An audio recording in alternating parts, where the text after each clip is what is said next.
Once feared as fierce, cold-blooded killers of the prehistoric era, crocodiles today are not only a source of highly sought-after luxury meat, but also a symbol of high fashion, generating billions of dollars for the global industry. But have you ever wondered how millions of crocodiles are raised, harvested, and processed every year? It all begins at thousands of large-scale modern crocodile farms, where these reptile creatures are carefully bred, fed, and cared for under the watchful eyes and wisdom of experienced farmers. Then, through tightly controlled systems, the crocodiles are transported to specialized processing plants, where skilled workers and cutting-edge machines work together to harvest not only premium leather, but also high V-value meat and bones. Today, Agriculture Insight will take you inside the world of crocodile farming to uncover how they have become one of the most profitable animals in modern agriculture. Right now, let's explore these dangerous animals together. Modern crocodile farming today is truly a revolution far beyond the crude methods that existed for centuries. This dramatic transformation has paved the way for crocodiles to be raised and processed industrially in over 30 countries, with major hubs like Thailand, Australia, South Africa, the United States, and China, home to high-tech farms and specialized processing facilities. These farms can span up to 100,000 square meters, housing tens of thousands of crocodiles at various life stages, and they continue to expand. But what's the real reason crocodile meat and skin are in such high demand? With a lifespan of up to 50 years and a rare time-enhanced sheen, crocodile leather has become the crown jewel of luxury fashion.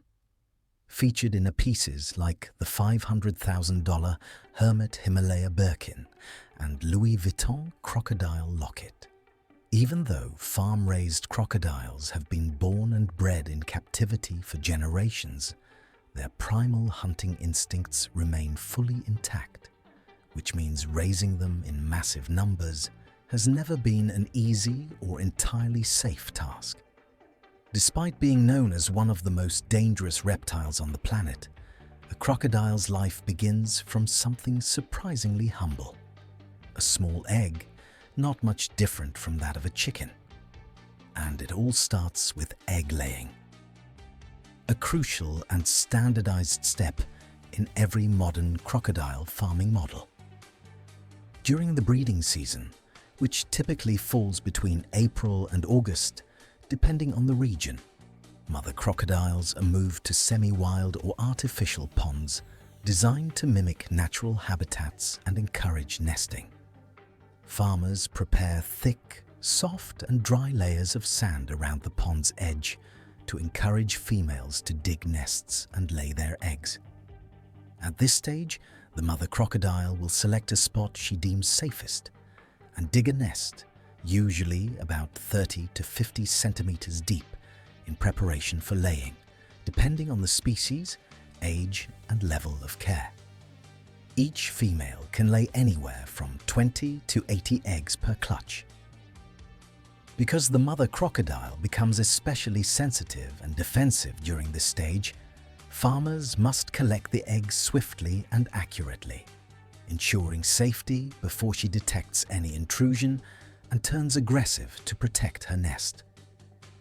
Therefore, farmers typically try to separate the mother crocodile from the nesting area before beginning the egg collection process. Egg collection requires precision, speed, and more than a little courage, because just a few seconds too late and the mother crocodile might return to the nest and react aggressively.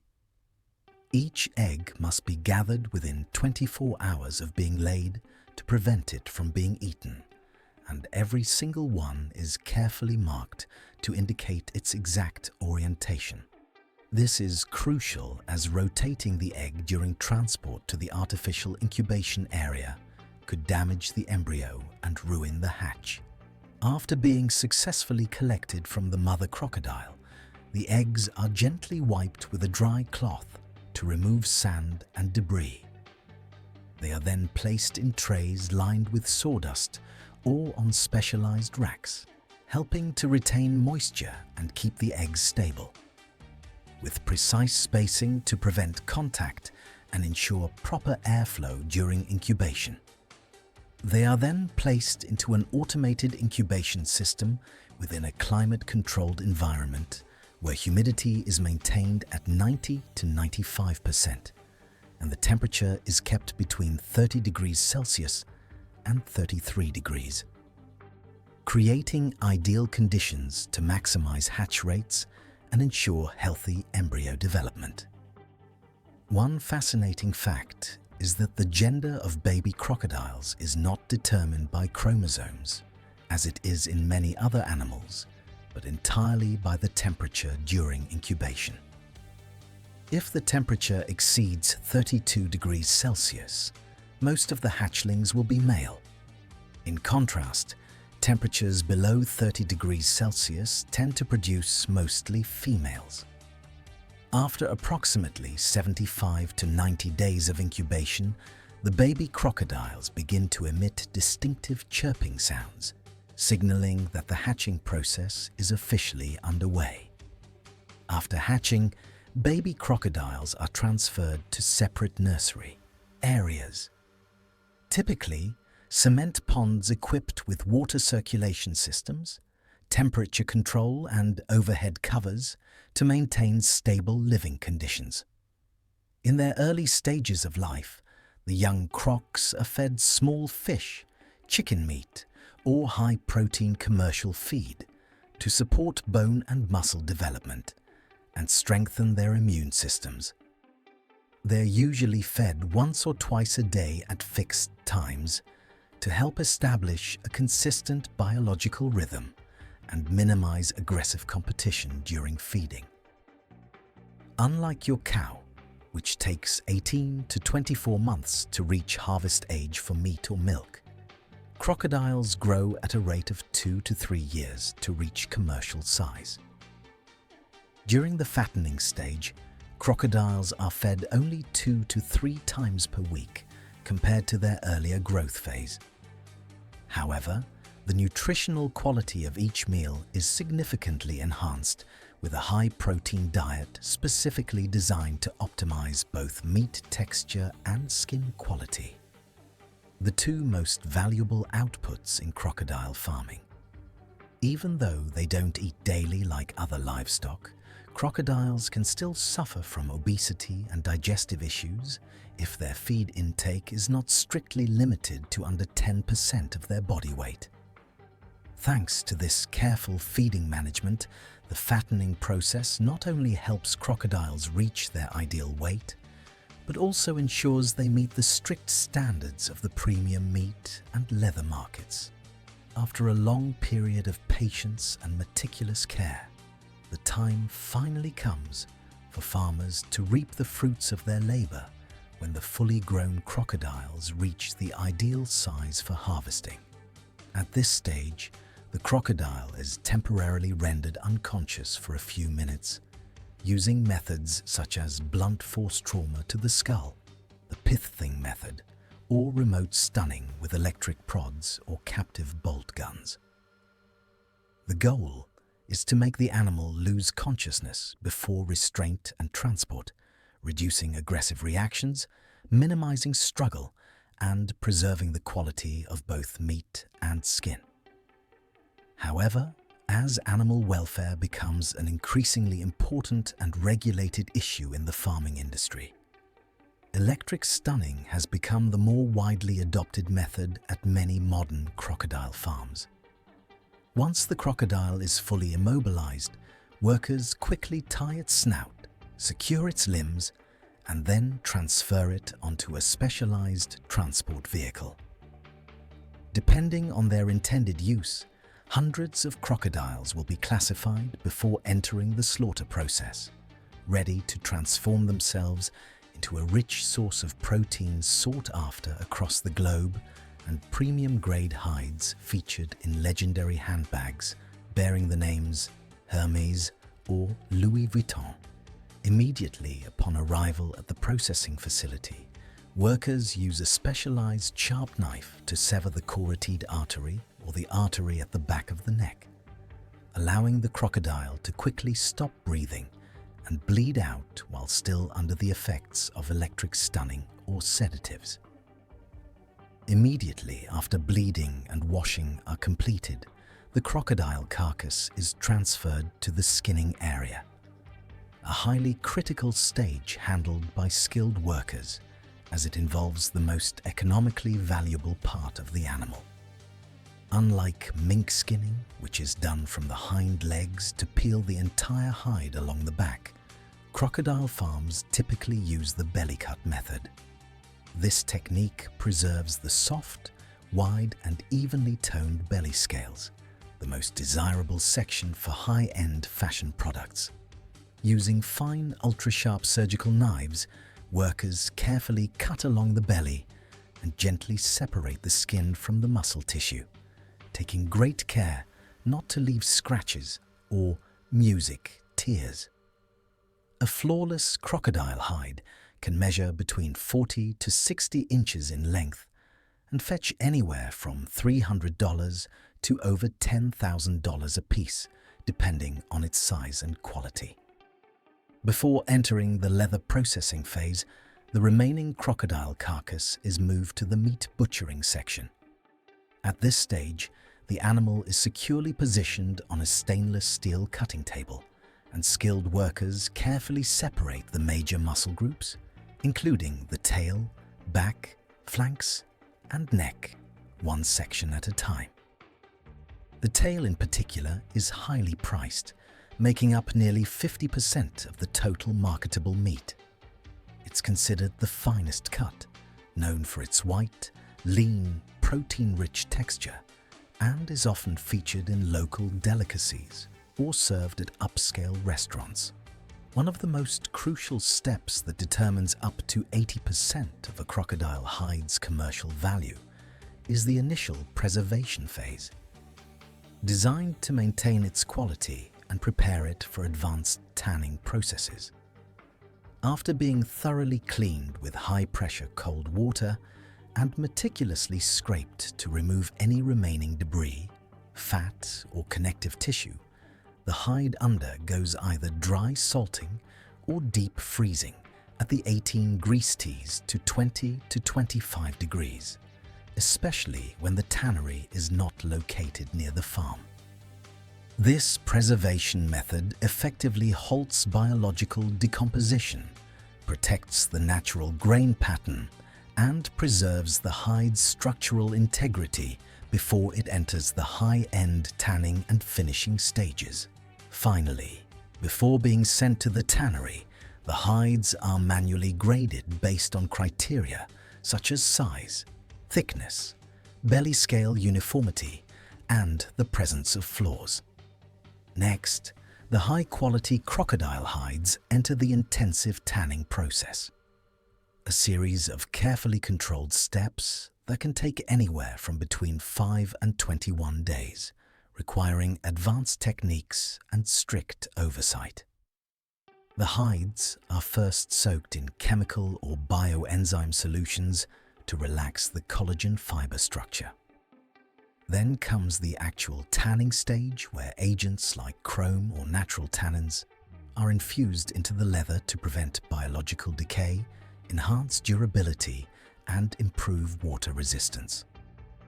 After the tanning process is complete, the crocodile hides move on to the shaving stage. With the aid of precision shaving machines, workers meticulously adjust each hide to a uniform thickness, typically between 0.8 and 1.2 millimeters, ensuring consistency across the entire surface. Next, the most experienced workers with sharp eyes and steady hands manually inspect and sort the hides. Only those that meet the highest standards with clearly defined belly scales, a soft texture, and no visible defects are selected to proceed to the final stages of dyeing and surface finishing. Depending on the specific demands of fashion brands, the crocodile leather may be dyed in a uniform color or treated with special effects such as ombre gradients, metallic finishes, marbled tones, or vintage-style patinas. This dyeing process is typically done either by hand or through semi-automated techniques, ensuring that each hide retains its natural grain texture while achieving flawless, vibrant coloration. After a long journey of patience and precision, the crocodile hide finally reaches the final stage, polishing and surface finishing, where its natural beauty is awakened and elevated into a pinnacle of luxury. Music craftsmanship. The leather is passed through specialized equipment for pressing, buffing, waxing, or protective coating, depending on its intended use. Some workshops still apply traditional techniques, such as hand oiling or polishing, with smooth stones to achieve a finish that's both gently glossy and naturally supple. Music. At last, each hide undergoes a final inspection, is sorted and carefully packaged before being shipped to world-renowned fashion houses like Hermès, Louis Vuitton, Gucci, or Prada, where it will be transformed into iconic fashion masterpieces, each worth hundreds of thousands of dollars. A fully grown buffalo may weigh only around 500 kilograms, but its ability to adapt far surpasses that of many other large livestock species. Buffaloes are especially drawn to water and mud, not just to cool off, but to protect their skin from harsh sunlight and biting insects. And interestingly, they even have their own personal assistant, the oxecker, a small bird that perches on their back to remove parasites and alert them to danger. If India is the buffalo capital of the world, with hundreds of millions roaming its fields each day, then Italy is where buffalo milk is turned into culinary gold. From street-side stalls in Mumbai to elegant appetizers in Naples, tens of thousands of tons of mozzarella di buffa are consumed each year. A soft, creamy cheese that's richer and more nutritious than its cow milk counterpart, packed with fat and protein, yet lower in cholesterol. Many still believe that beef is the true king of the table. But buffalo meat is quickly rising to fame for its higher iron content, lower fat levels, and compatibility with modern health-conscious diets. From muddy fields to five-star restaurants, from plowing soil to topping gourmet dishes, the buffalo has quietly crossed every layer of society. And strangely enough, it's never needed to say a word to prove its worth. Female buffaloes typically give birth once a year with a gestation period lasting around 10 to 11 months. They usually cave in the spring or early summer when food is abundant and the weather is favorable. Conditions that help ensure the health of both the mother and the newborn calf. After about 6 months, buffalo calves are separated from their mothers and moved to individual pens. This allows farmers to collect the full milk yield from the mother for the production of mozzarella cheese or other dairy products. Female cows are raised on a controlled feeding regimen to grow quickly, stay healthy, and may be kept as future breeders. Meanwhile, male calves are typically raised separately for meat production. Buffalo can eat a variety of feeds, but the most common are silage, corn, and straw. After each wheat harvest, massive piles of leftover straw are gathered by specialized baling machines and compressed into large, tightly packed rolls weighing hundreds of kilograms. The straw bales are then loaded onto trucks and transported back to the farm by tractor, where they are tightly wrapped in long plastic tubes for preservation. Hundreds of bales are lined up in front of the barns, ready to serve as a crucial feed reserve for the buffaloes during winter or extended dry seasons. At feeding time, the straw is loaded into a high-capacity feed mixer, combined with bran, grains, minerals, and other supplements. The result is a perfectly blended mix, easier to digest, rich in nutrients, and designed to fuel growth, strength, and the rich milk used to make premium mozzarella. An adult buffalo consumes around 8 to 15 kilograms of feed per day and spends up to 6 to 8 hours just ruminating. So, if you ever see a buffalo constantly chewing with that slow, thoughtful look, don't be surprised.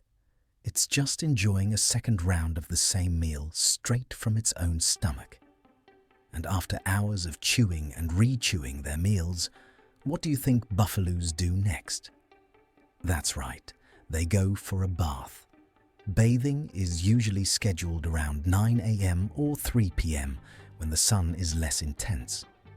The moment the barn doors open, the herd rushes toward the pond almost instinctively. They plunge, splash, and soak, not just to cool off, but to relax their muscles after long hours of pulling or ruminating. A buffalo's body temperature ranges from 38 to 39 degrees Celsius, higher than most livestock. That helps with metabolism, but also makes them highly sensitive to heat and prone to heat stress. For buffaloes, daily bathing isn't about staying clean, it's about staying healthy. Once they've eaten their fill and cooled down, buffaloes also get a massage. Automatic rotating brushes are installed right inside the barn, gently spinning when the buffalo rubs against them. They help clean the coat, reduce stress, and stimulate blood circulation. Every stage of care, from feeding to bathing, leads to one goal: milk collection. A female buffalo typically begins producing milk 8 to 10 months after giving birth. Before milking, the udder is thoroughly cleaned with warm water and sterilized cloths to remove dirt and bacteria. Next, an automatic milking machine is attached, simulating the natural rhythm of a calf's suckling. The suction is carefully calibrated to extract milk efficiently while protecting the udder, preventing inflammation or injury, a common cause of reduced milk yield. On average, a buffalo can produce 4 to 6 liters per session. Modern farms can milk dozens of animals at once smoothly, cleanly, and without bottlenecks.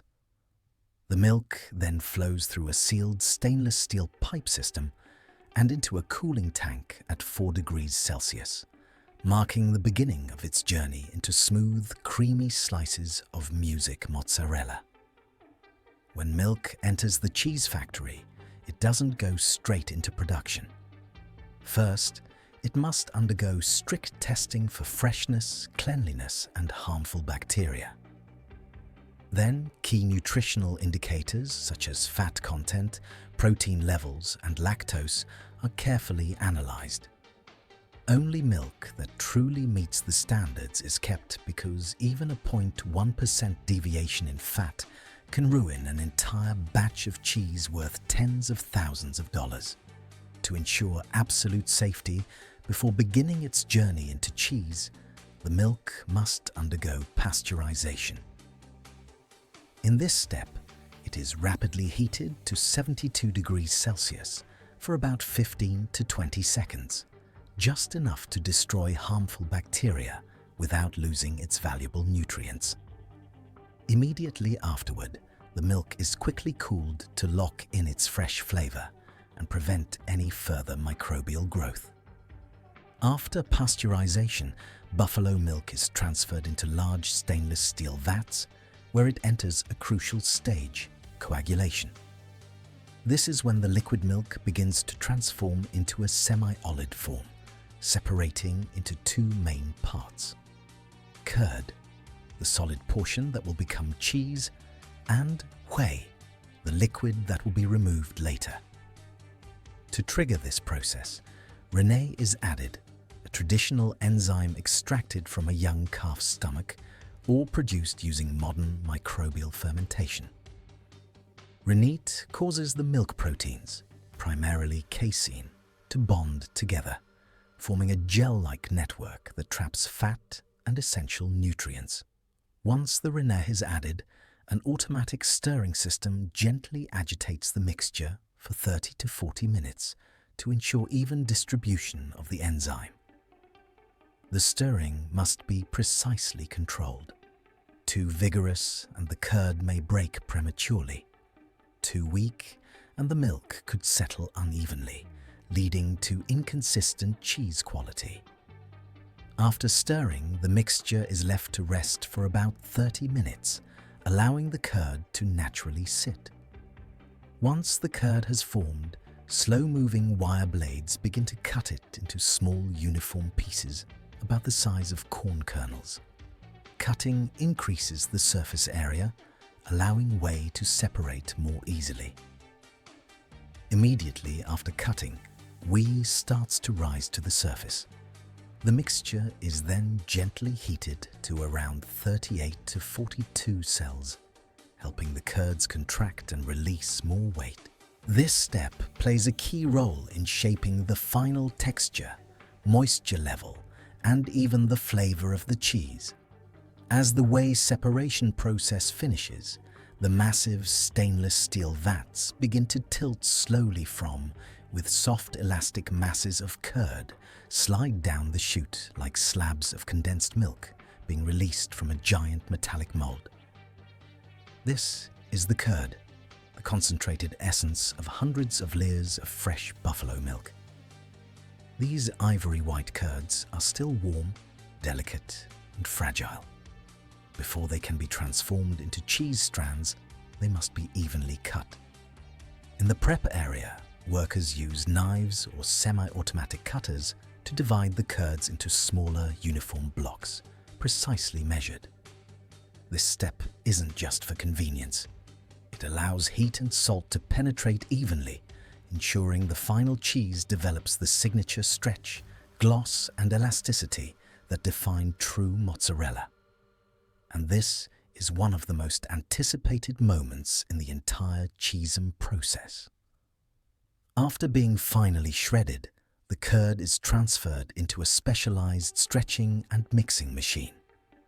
Here, hot water around 70 to 80 degrees Celsius is gradually added as the machine continuously stirs, softening the curd and bringing it to that signature stretchy consistency. Under the combined effect of heat and water, the proteins in the curd begin to straighten and rebond, forming the chewy, elastic, and smooth texture that defines true mozzarella. The portions are then rolled into perfect spheres using a precise spinning motion, resulting in evenly shaped, glossy mozzarella balls. Finally, the mozzarella drops into a cold water tank, rapidly cooling each piece. This step stabilizes the texture and prevents the balls from sticking during storage. The entire process, from shredding the curd to forming smooth mozzarella balls, takes less than 10 minutes. But every step must be tightly controlled to ensure proper texture, flavor, and freshness. In some artisanal dairies in Italy, mozzarella isn't just shaped into balls. It's braided into traditional forms known as trea mozzarella. Braiding the cheese enhances its elasticity and structural integrity while helping it retain moisture and providing a more satisfying texture when sliced. This technique isn't just practical, it's a cultural signature, especially popular in southern regions like Campa and Puglia, where mozzarella is considered a true culinary heritage. After being shaped and chilled, each mozzarella ball is transferred to the packaging line via an automated conveyor system. Robotic arms precisely place the cheese into specialized plastic containers, followed by an injection of sterilized brine to keep the mozzarella moist, soft, and fresh for longer. The brine also prevents the pieces from sticking together and helps preserve their elastic texture. The containers are then sealed, labelled and packed into large cartons before being moved to cold storage at 4 degrees Celsius. From there, they're ready to be shipped to supermarkets, restaurants and food chains around the world. According to estimates, over 5 million mozzarella balls are consumed globally every single day.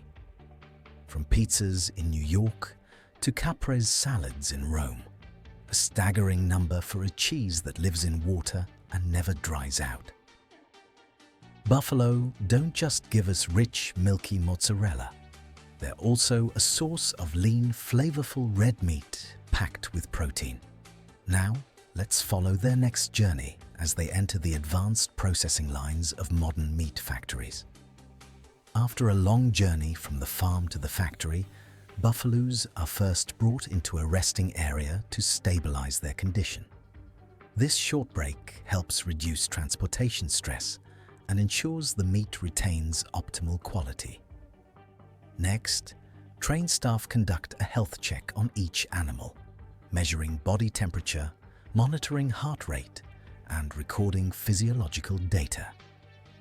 Only buffaloes that meet strict health standards proceed to the specialized processing line.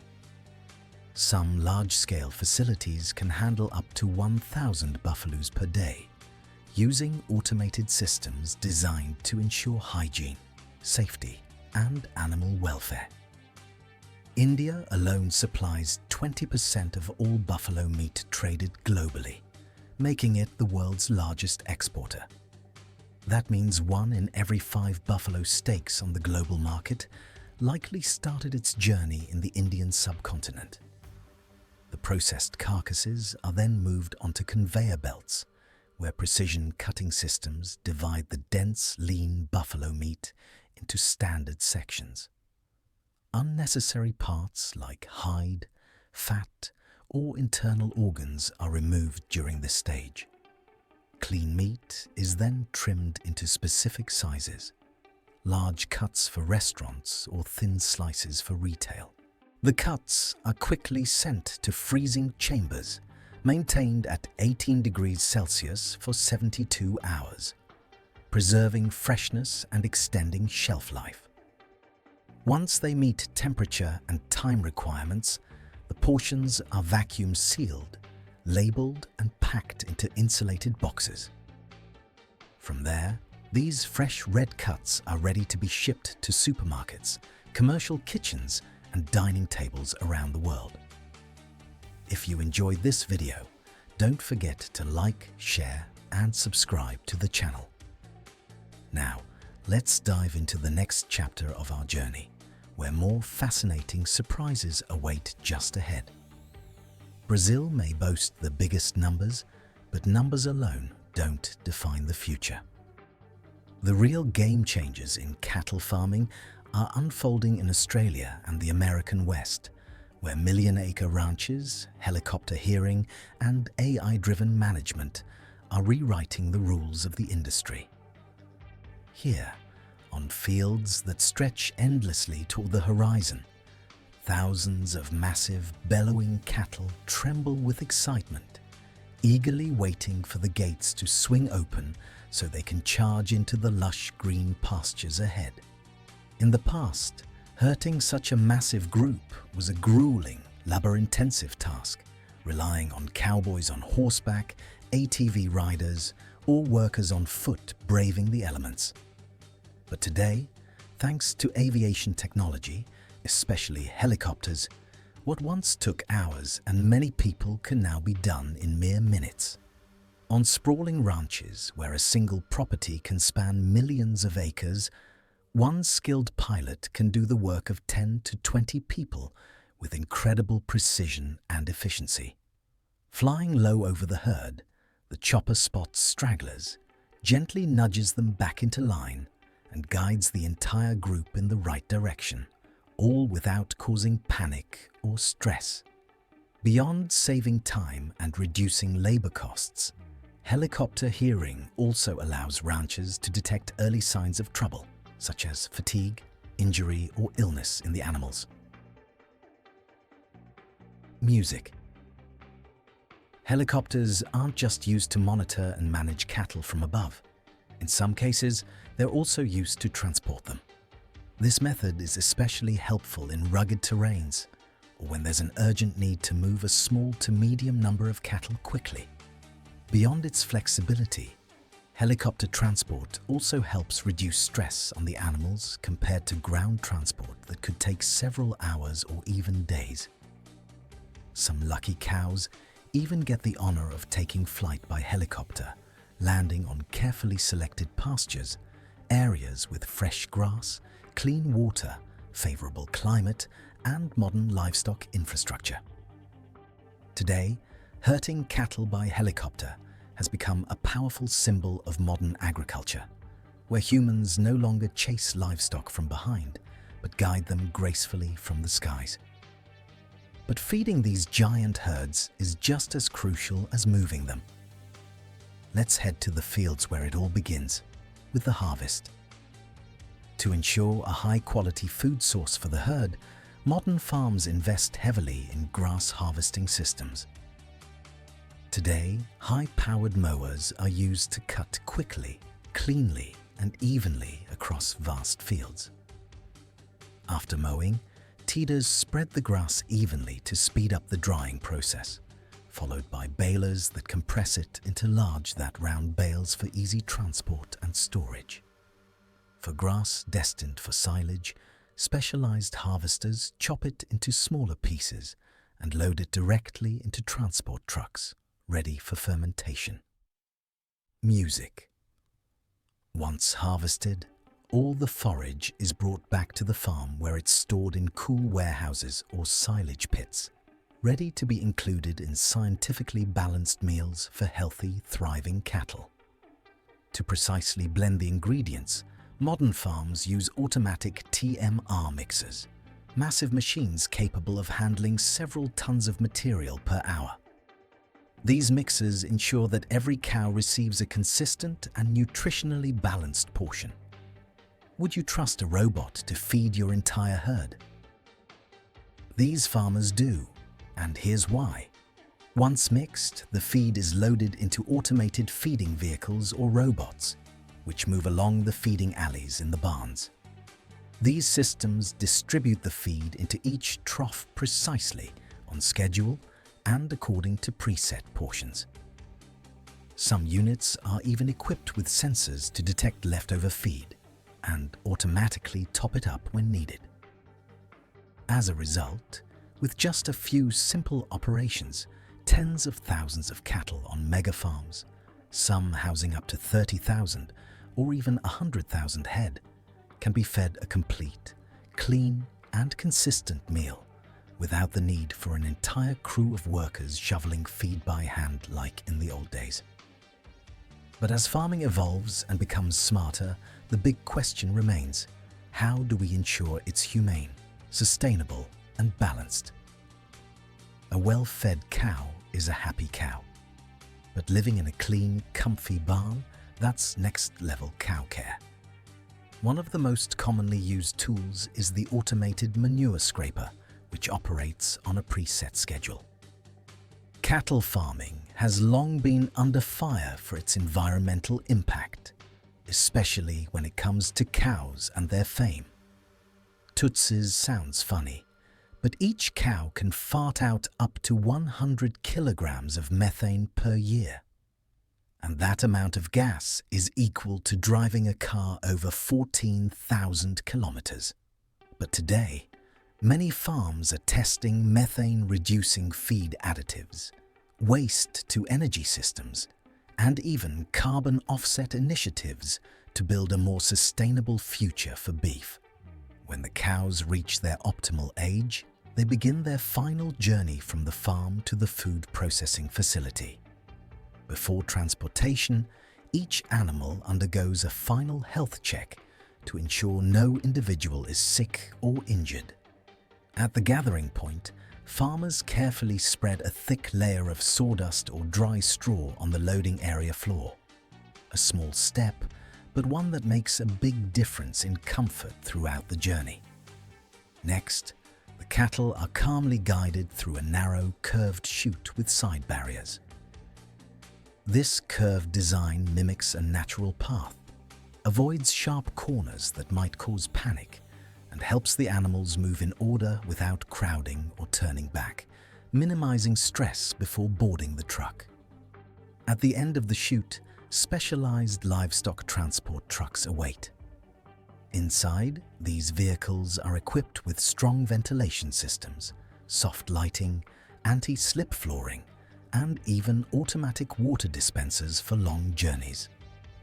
All of these measures serve one purpose: to ensure that every happy cow is transported in the safest, cleanest, and most comfortable way possible from open pasture to their final destination.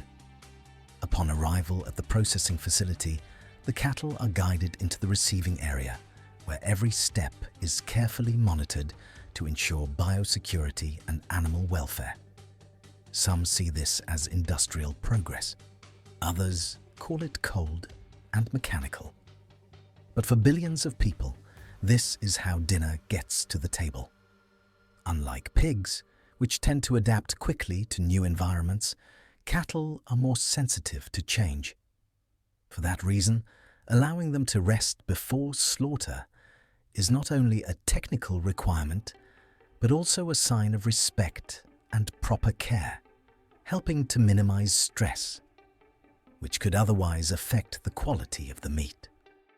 While countries like India treat cows as sacred and focus on dairy, others like Japan and the EU are pushing strict animal welfare standards, proving that cattle farming is as much about culture as it is about food. The meat processing begins with the stunning phase. To ensure the process is humane, each animal is quickly and painlessly stunned using a short burst of controlled electricity, a common and approved method worldwide. Following stunning, the carcass undergoes initial processing steps to preserve meat color, freshness, and shelf life. Right after the initial processing is complete, the carcass is hoisted onto a hook and slowly moves along the automated conveyor line. At this stage, workers remove the front and hind legs, a necessary step to ensure that the upcoming hide removal process can proceed smoothly and precisely. After the carcass is hoisted up and the legs are removed, the hide removal process officially begins. First, a precise incision is made along the belly. Then, workers carefully loosen a section of the hide from the rear, separating enough surface area to feed it into the automatic hide-pulling machine. Once the machine is activated, a rotating drum gradually pulls the entire hide away from the carcass cleanly and evenly without damaging the valuable meat underneath. The removed hide is then transferred to a separate processing area where it is cleaned, preserved, and transformed into high VV value leather goods such as shoes, handbags, or furniture upholstery. Curious about how a smelly rawhide turns into luxury leather for shoes and bags? If you want the full behind-the-scenes story, the weird, the messy, the fascinating, let me know in the comments and I'll make it happen in the next video. Next, the carcass moves to the organ removal stage, a critical step in the modern slaughtering process. Have you ever tried eating organ meat before? Share your experience in the comments below. We'd love to hear your thoughts. After the hide and internal organs have been removed, the carcass undergoes a final inspection by the quality control team. If it meets all safety and hygiene standards, it is stamped with a veterinary seal or quality certification label, confirming that the meat is safe and approved for commercial processing. Next, the clean carcasses are transferred to a blast chilling room where the temperature is kept between 0 to 4 degrees Celsius. This rapid chilling process takes place over several hours and plays a critical role in inhibiting bacterial growth, preserving the meat's bright color, and maintaining its natural tenderness. Once the carcass has been chilled to the required temperature, it moves into the debonding and cutting section. Here, skilled technicians carefully cut along muscle groups, joints, and meat fibers to separate the carcass into marketable cuts, such as tenderloin, strip loin, short ribs, chuck, brisket, flank, shank, and belly. Each cut is sorted based on its intended use, whether for grilling, stewing, grinding, or export packaging. Every piece is precisely weighed, labeled with a barcode for traceability, and passed on to the packaging department. Some portions are minced, pre-seasoned, or thinly sliced, then vacuum sealed and packaged, ready for distribution to supermarkets, restaurants, or export markets. From humble beginnings on the farm to precise processing on the factory floor, each cut of beef is prepared with care and purpose, ready to become a sizzling steak, a hearty stew, or a signature dish served at dinner tables around the world. From pasture to plate, every step of this journey carries a story of care, precision, and transformation. What surprised you the most? What journey do you want to explore next? This is Agriculture Insight, and we'll see you in the next field. As they enter the laying phase, each hen quietly leaves behind her daily gift in specially designed nesting areas. Thanks to an automatic egg collection system, as soon as the egg drops onto the soft tray below, it is gently transferred onto a conveyor belt. This belt runs the entire length of the housing rows, carrying the eggs straight to the central collection area. No human hands needed. On average, a hen lays at a super speed rate of about 1 egg every 26 hours.